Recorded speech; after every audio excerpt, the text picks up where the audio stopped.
Hi friends, எல்லோருக்கும் வணக்கம். இந்த வீடியோவில் என்ன பார்க்க போகிறோம்னா, நான் என்னோடய வாஷிங் மிஷினை எப்படி க்ளீன் பண்ணுறேன், எப்படி மெயின்டைன் பண்ணி புதுசு மாதிரியே வச்சுருக்கேன் அப்படின்றது தான் உங்கள் கூட ஷேர் பண்ணிக்க போகிறேன். அது மட்டும் இல்லாமல் நம்மளுடைய சப்ஸ்கிரைபர் ஆல்ரெடி இந்த வீடியோ கேட்டிருந்தாங்க. ஸோ அவங்களுக்காகவும் தான். வாங்க ஃப்ரெண்ட்ஸ், வீடியோக்குள்ளே போகலாம். வீடியோக்குள்ளே போகிறதுக்கு முன்னாடி நீங்கள் இன்னும் நம்ம சேனலை சப்ஸ்கிரைப் பண்ணலைன்னா மறக்காமல் சப்ஸ்கிரைப் பண்ணிக்கோங்க. கூடவே இருக்க பெல் சிம்பிளை கிளிக் பண்ணி ஆல் கொடுங்க. அப்போ தான் நான் வீடியோஸ் அப்டேட் பண்ணால் உங்களுக்கு நோட்டிஃபிகேஷன் வரும், நீங்கள் உடனே பார்க்கலாம். என்னோடய வாஷிங் மிஷின் பார்த்திங்கன்னா போஸ் பிராண்டு தான். வாங்கி 6 வருஷத்துக்கு மேலே ஆகுது. இன்ன வரைக்கும் ஒரு ப்ராப்ளமும் இல்லை. இதனுடைய கெப்பாசிட்டி பார்த்திங்கன்னா 6.5 kg, அதாவது 6.5 கிலோ, 1000 RPM. இந்த சைடில் பார்த்திங்கன்னா நம்ம ட்ரெஸ் வாஷ் பண்ணுறதுக்கான ஆப்ஷன் எல்லாமே கொடுத்துருக்காங்க.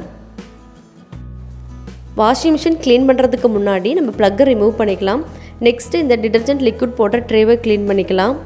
இது நான் ஓப்பன் பண்ணோடனே எந்த அளவுக்கு அழுக்கு இருக்குது பாருங்கள். ஏன்னா நான் வாஷிங் மிஷின் க்ளீன் பண்ணி 6 மாதத்துக்கு மேலே ஆகுது. அது மட்டும் இல்லாமல் நான் சர்ஃப் எக்ஸல் லிக்விட் தான் எப்பயுமே யூஸ் பண்ணுவேன். இந்த லாக்டவுனில் கிடைக்கலன்றதுனால நான் பவுட்ரு யூஸ் பண்ணேன். ஸோ அதனால் இந்த பவுடர்லாம் படிஞ்சிருக்கு பாருங்கள். நான் ஏன் பவுட்ரு யூஸ் பண்ணுறது இல்லைனா இதுதான் ஒரு மெயின் ரீசன். இங்கேவே இந்த அளவுக்கு பவுட்ரு படிஞ்சிருக்கு அப்படின்னா கண்டிப்பாக ட்ரம்மில் வந்து ரெகுலராக நம்ம யூஸ் பண்ணனா பவுட்ரு படிஞ்சு ட்ரம்மு அடி வாங்கிறதுக்கு சான்ஸ் இருக்குது. ஏன்னா எனக்கு அந்த ஃபீல்டில் இருக்க ஒருத்தவர் வந்து சஜஸ்ட் பண்ணாங்க லிக்விட் யூஸ் பண்ணுங்கன்னு. ஸோ அதனால் நான் யூஸ் பண்ணிகிட்ருக்கேன் லிக்விடு.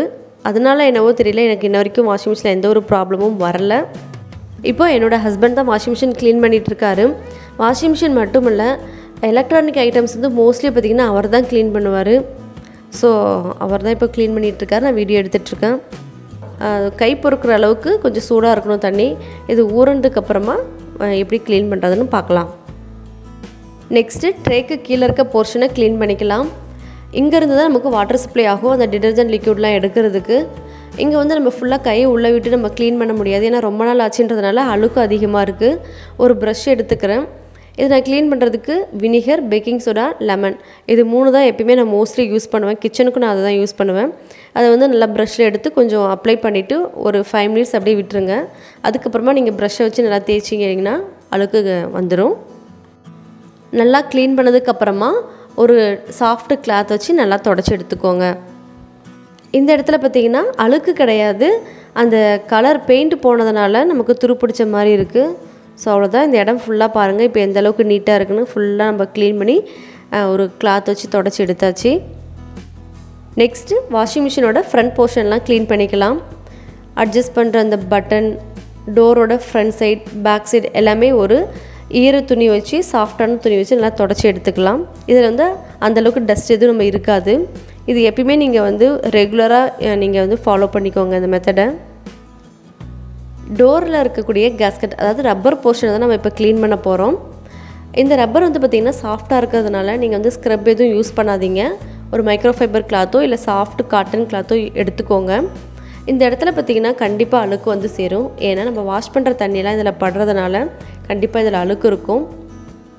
நீங்கள் இது க்ளீன் பண்ணுறதுக்கு நான் எப்பயும் எடுத்துருக்க மாதிரி பேக்கிங் சோடா, லெமன், வினிகர் தான் எடுத்திருக்கேன்.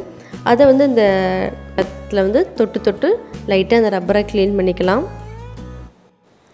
இந்த ரப்பருக்குள்ளேயே பார்த்திங்கன்னா தண்ணி போகிறதுக்காக இந்த 3 ஹோல்ஸ் கொடுத்துருக்காங்க.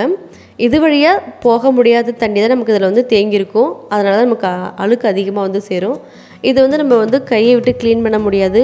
அதுக்கு நான் ஒரு பட்ஸ் எடுத்திருக்கேன். பட்ஸ் வச்சு நல்லா நீங்கள் லைட்டாக இப்படி ரொட்டேட் பண்ணிக்கோங்க, அழுக்கெல்லாம் வந்துடும். அதுக்கப்புறமா நம்ம சாஃப்ட் கிளாத் வச்சு நல்லா தொடச்சி எடுத்துக்கலாம். நெக்ஸ்ட்டு வாஷிங் மிஷினுக்கு கீழே இருக்கக்கூடிய அந்த ஃபில்ட்ரு போர்ஷன் தான் க்ளீன் பண்ண போகிறோம். இது ஓப்பன் பண்ண உடனே பிளாக் கலரில் ஒரு டியூப் இருக்குது பாருங்கள். இதில் வந்து அழுக்கு தண்ணி வந்து நமக்கு தேங்கியிருக்கும். இது அப்படியே இருந்துச்சுன்னா நமக்கு கண்டிப்பாக வாஷிங் மிஷினில் ஸ்மெல் அடிக்கும். ஸோ நம்ம வந்து ஃபஸ்ட்டு திறந்து விட்டுக்கலாம். இதில் வந்து தண்ணி வருன்றதுனால ஒரு மக் வச்சு நான் பிடிச்சிக்கிறேன். இல்லைனா நீங்கள் ஒரு கிளாத்து கூட நீங்கள் போட்டுக்கோங்க. பாருங்கள் தண்ணி எந்தளவுக்கு அழுக்காக இருக்குன்னு.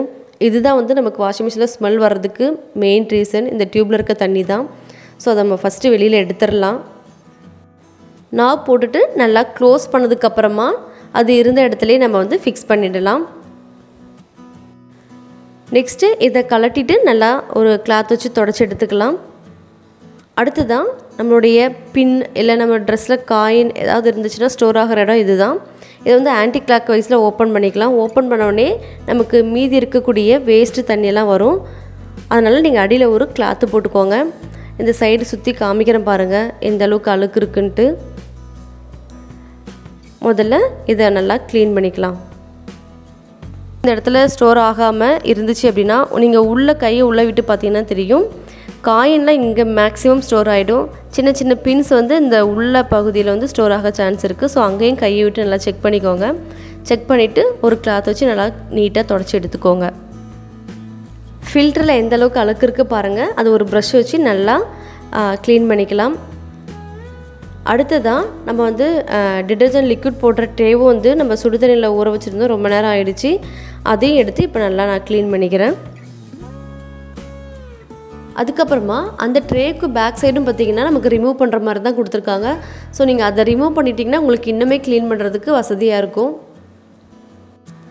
க்ளீன் பண்ணதுக்கப்புறமா நம்ம அந்த பிளேஸ்லேயே நம்ம அதை வந்து ஃபிக்ஸ் பண்ணிடலாம்.